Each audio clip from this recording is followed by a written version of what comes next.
What's up, everybody?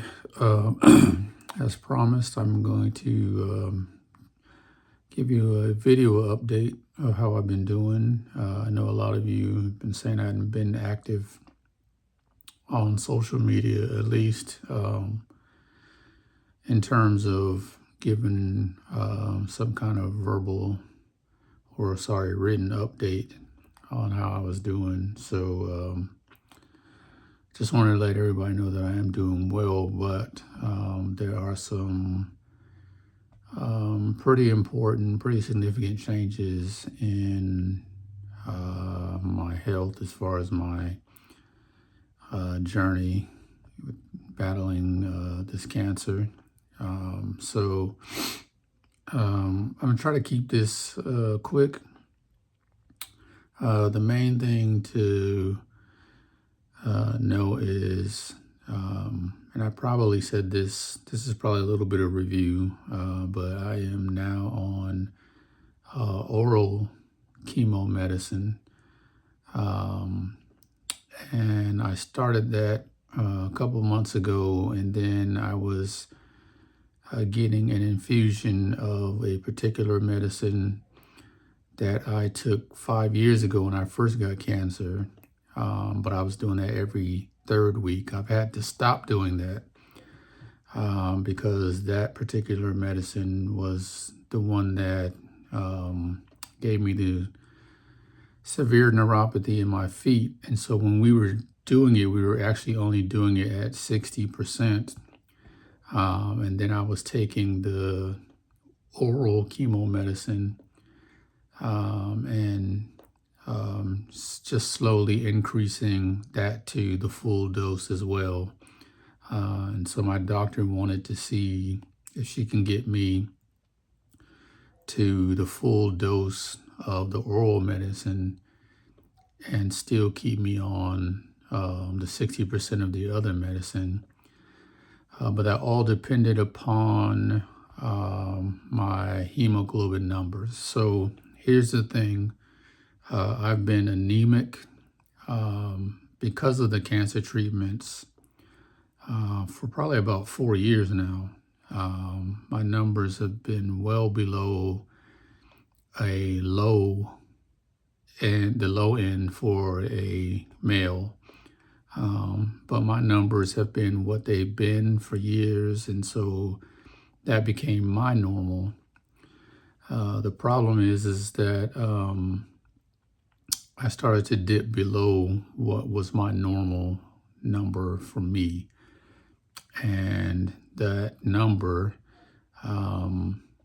was not allowing me to be treated for the cancer. So there were a few times where I had gone in, even when I was still doing strictly infusion, where my numbers were too low for the doctor to allow me to be treated.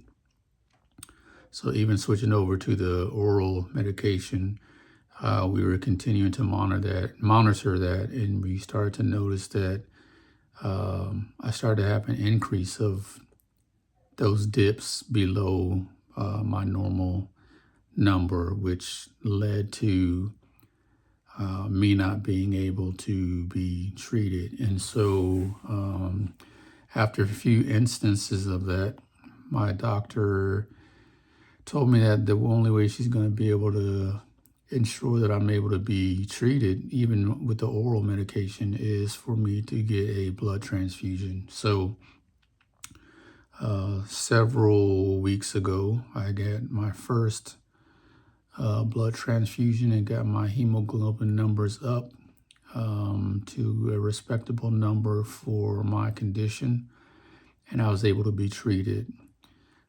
And so that has been sort of the new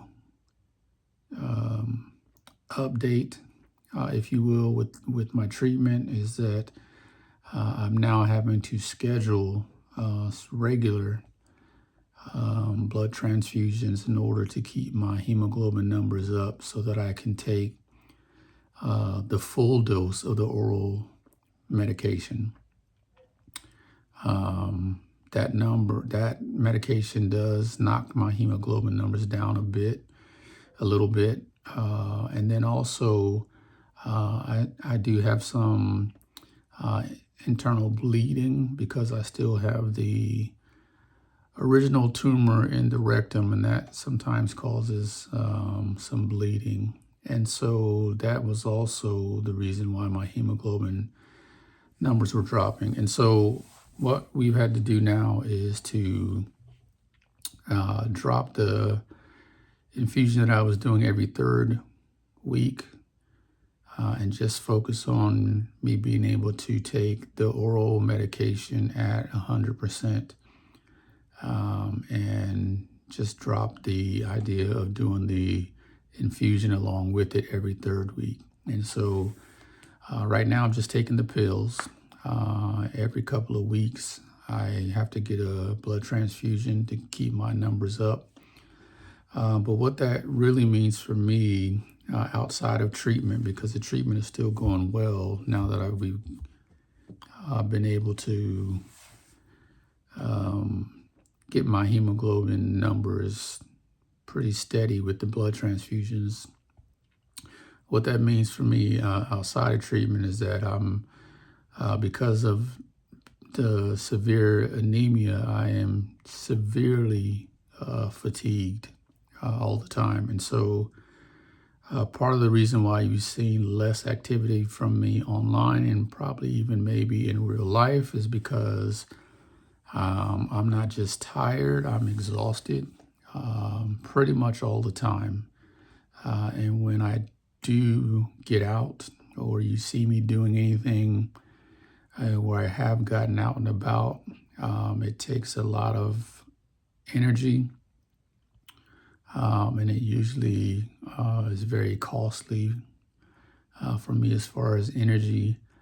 And to be quite honest with you, most days I just don't have the energy to do much at all. And so that's kind of where I'm at.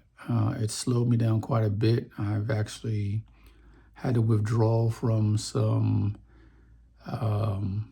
speaking engagements and some things that I was going to be a part of towards the end of this year, simply because I just, being severely anemic and being chronically fatigued, I just don't have the energy to do much. So to be honest with you, I don't get out of the house a lot these days.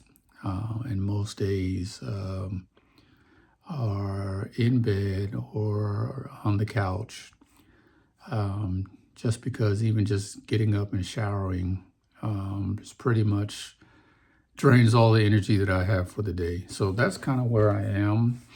You can probably hear it in my voice that I'm really tired. And sleep has nothing to do with it.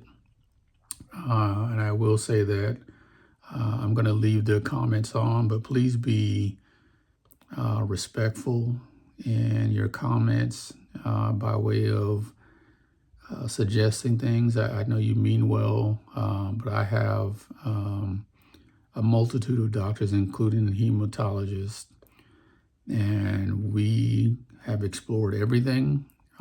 So there's probably nothing that you can suggest that we haven't already explored, and we know what the course of action is in order to keep my hemoglobin up. It's not something that I can eat my way out of by eating certain foods. It's not something that I could drink my way out of, even though I do still do my fresh cold pressed juices. It's just where I am because of being on treatment for 4+ years, and also having challenges with the internal bleeding, which, just so you know, it's not a lot, but it is enough to drop my numbers down. So that's where it is. If you don't see me being very active on social media or being out and about, it's because I really don't have the energy. But if you do see me out and about, just know how much preparation had to go into me being able to get out to do whatever it is that you see me doing. And so it's usually something that is important to me, or something that I already know is going to cost me on the back end. And so I decided to try it, knowing that I'm going to pay for it, so to speak. So that's where I am. Have some MRIs and some CT scans coming up soon, so we can see how the oral chemo medicine is working as far as holding off the spread of the cancer. But that gives you an idea of how to pray for me and pray for my family, please. Especially because we are one of those families that's impacted by the government shutdown. So just pray for us and pray for me. But that's all I got.